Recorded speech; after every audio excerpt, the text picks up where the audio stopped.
I am 95 years old and I live in a college dorm with three 22-year-old girls who blast music at midnight and leave dishes everywhere. My daughter thinks I have lost my mind. The nursing home director called it highly irregular, but those three girls, they call me their best roommate, and this insane decision is the only reason I am still alive. Before you click away thinking this old lady has gone crazy, let me tell you something. 3 months ago, I was exactly where you might be right now, looking at brochures your kids left on the kitchen table, noticing the stairs getting steeper, the house getting quieter, knowing you cannot do this alone much longer. I was sitting in a nursing home lobby, beige walls, that smell, you know the smell, disinfectant trying to cover up something else. And I thought, if this is what 95 looks like, I would rather die. So I did something nobody expected. Subscribe to the last window right now, because what I am about to tell you will change how you think about aging forever. My name is Sylvia, but the students call me Grandma Sylvie. For 70 years I lived in the same house, same bedroom, same kitchen, same front porch where I sat with my husband every evening for 43 years. It was the bedroom where he stopped waking up one morning, just like that. One day he was there, the next day he was not, and the house changed, not the physical house, the feeling of it. After he died, the house got loud, not noisy, loud. The silence screamed at me every single day, the fridge humming in a way I had never noticed before, the clock ticking so loud I wanted to rip it off the wall, the mailman walking past because nobody writes letters anymore and nobody sends me anything. I would sit at the kitchen table and think, I have lived in this house for 70 years, and now it feels like a museum, a place where life used to happen, but does not happen anymore. Then my body started giving out, not all at once, just slowly, like a machine running out of parts.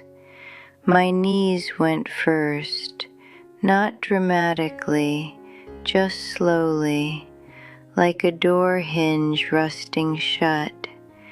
I started holding on to walls, then furniture. Then I could not trust my own legs anymore. One Thursday afternoon I went down to the basement. I do not even remember why. Something I needed, something that seemed important at the time, and halfway down the stairs my knee just gave out. I sat down hard, not a fall exactly, just a collapse, and I could not get up. I tried for 40 minutes. 40 minutes on cold wood, hip screaming, knee throbbing, and the whole time I thought, this is it, this is how it starts, this is the beginning of the end. You know what scared me more than falling? The silence after.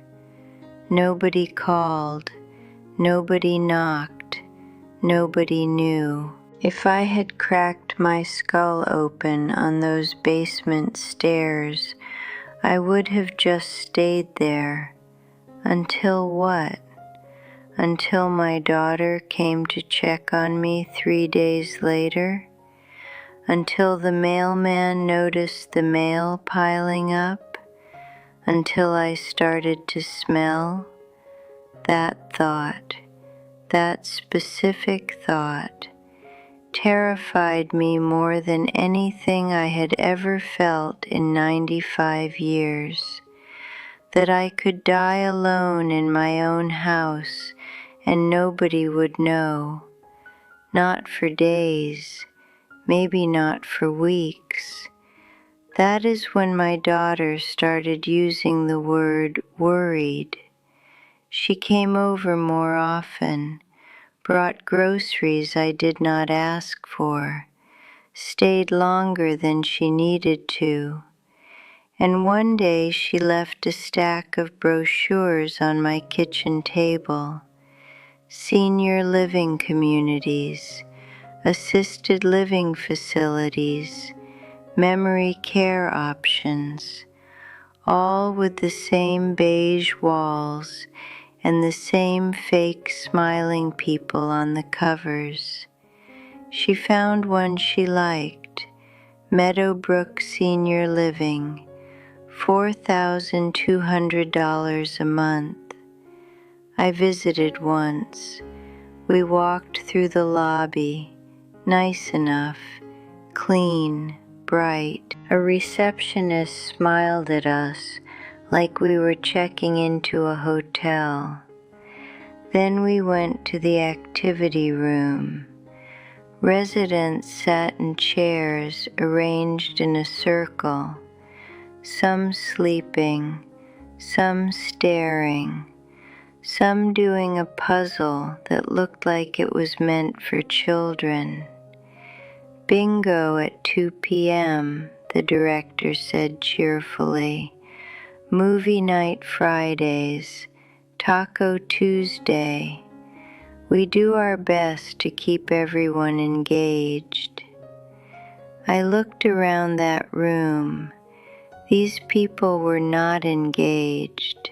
They were waiting for lunch, waiting for dinner, waiting for visitors who might not come, waiting to die. I am 95, not brain dead. One woman reached out and grabbed my hand as I walked past. Her fingers were ice cold. Are you new? Just visiting, I said. She leaned close. Her breath smelled like old coffee. Good. Do not stay. Once you are in, you disappear. Nobody sees you anymore. You are just the old lady in room 214. I pulled my hand back gently, smiled, kept walking. But her words stayed with me. You disappear. I left that day and told my daughter absolutely not. She cried. She said, Mom, I am worried about you. What if you fall again? What if something happens and nobody is there? I do not know what to do. I held her hand. I said, I do not know either, but I know that place is not the answer. But here is the problem. I could not stay home alone either. The stairs were too steep. The house was too big. The silence was too loud. And my body was giving out piece by piece. So what do you do when every safe option feels like giving up? When staying home means dying alone, and going to a home means disappearing. You make an option that sounds completely ridiculous. 2 weeks later, I was at the library. I go every Tuesday, have for 40 years. I was looking at the community board, yoga classes, tutors, lost cat posters, and then I saw it, a handwritten flyer. Roommate wanted, cheap rent, must be okay with irregular hours and loud music. Female preferred. Call Jess.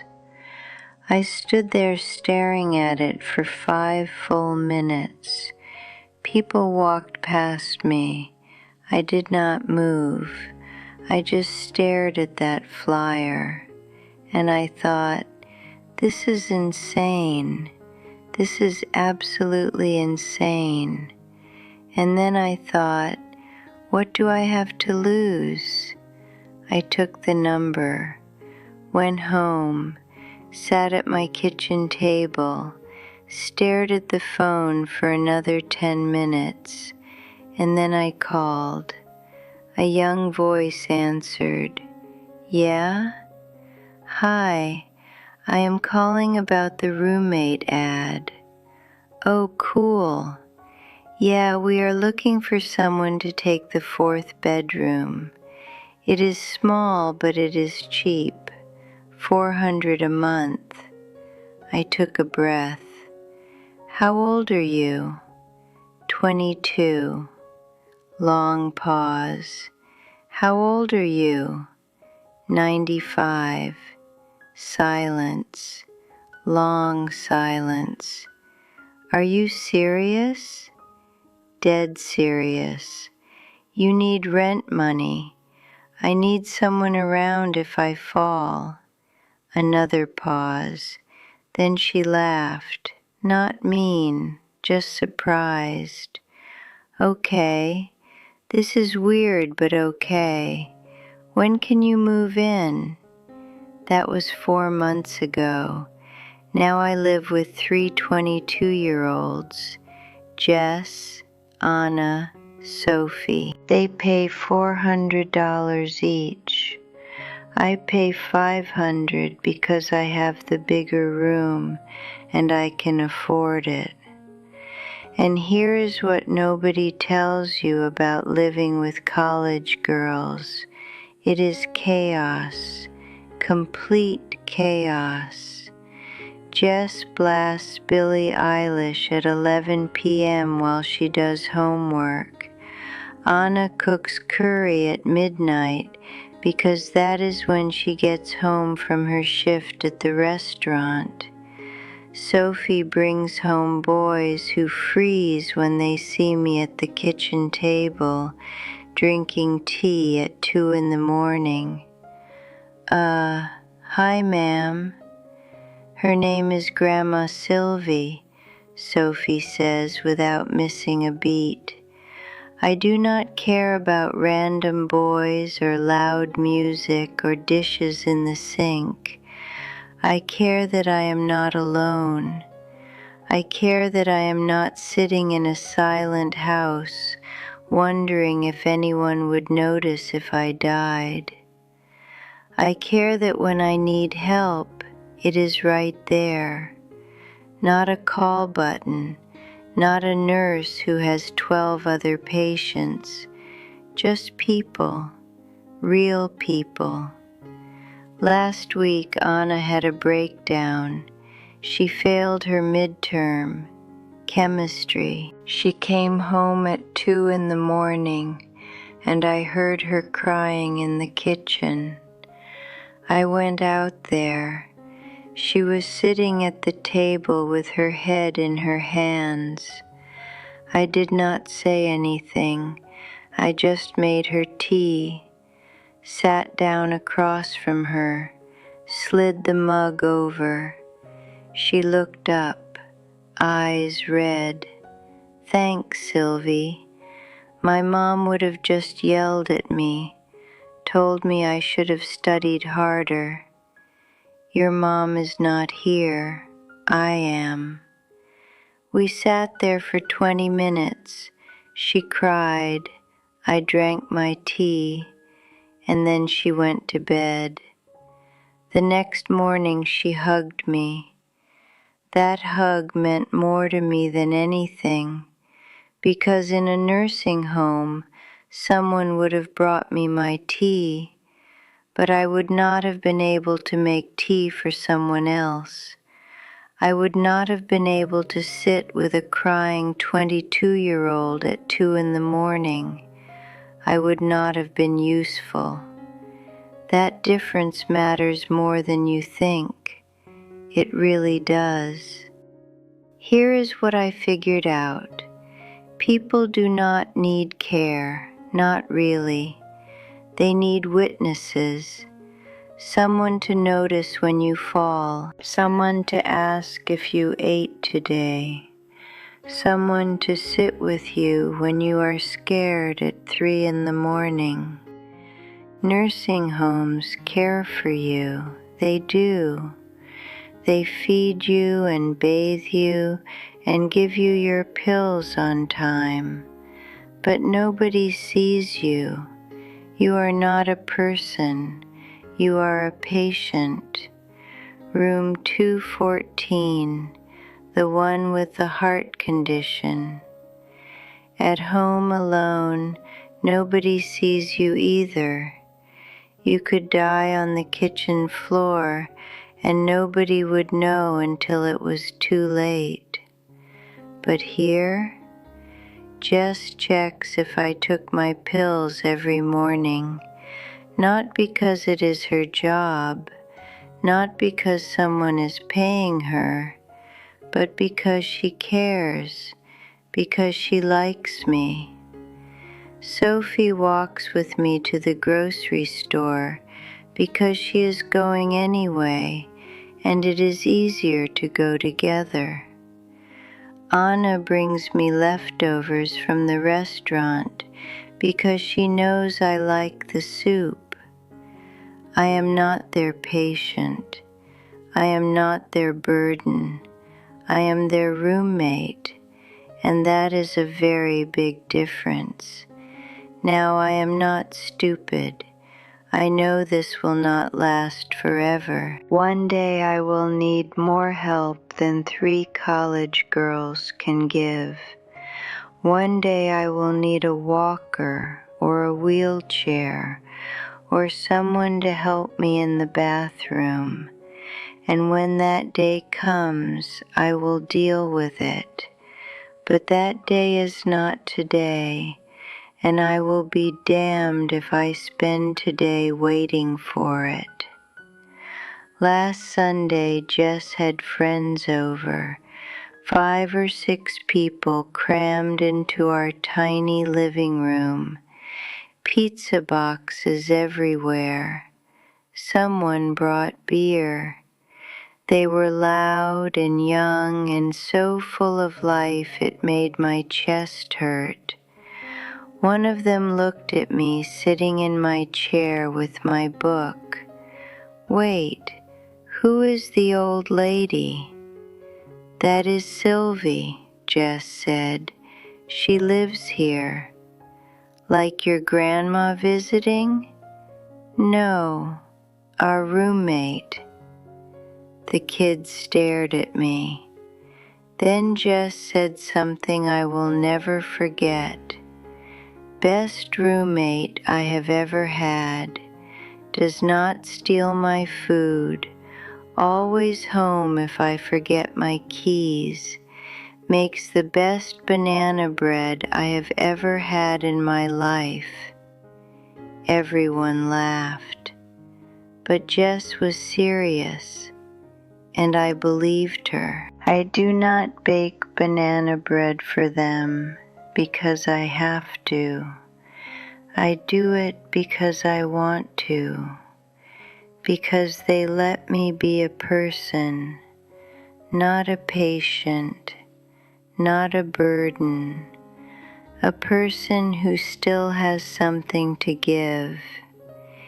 If you are watching this and you are scared, scared of being alone, scared of losing your independence, scared of what comes next, listen to me.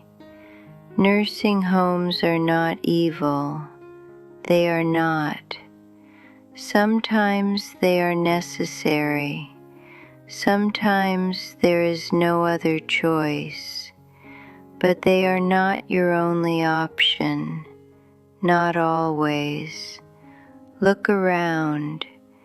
Who needs what you still have to give? Maybe it is not college students. Maybe it is a single parent who needs help with childcare. Maybe it is someone who works nights and needs someone home during the day. Maybe it is another older person who is just as scared and alone as you are. There are options between dying alone in your house and disappearing into a nursing home. You just have to be brave enough to look for them. I am 95 years old. I live with 3 college students who blast terrible music and leave dishes in the sink and bring home boys at midnight. And I have never been less lonely in my entire life. Never. Not when I was young, not when I was married, never, because I am seen. Every single day, I am seen. Hit subscribe if this made you think differently about what is possible, because your life is not over. It is not. It is just different now, and different can be better if you let it. Oh, and that fall I had last week, I dropped my cane in the bathroom. It made a loud noise. Within 10 seconds, Jess was at the door. "Sylvie, you good?" "I am fine," I said. "Just dropped my cane." But she heard me. She was there. That is the difference between being cared for and being seen, and that is all I ever needed. Someone to hear me when I fall, someone to knock on the door, someone to care, not because they have to, but because they want to. That is what I found in a college dorm at 95 years old. And if I can find it, so can you.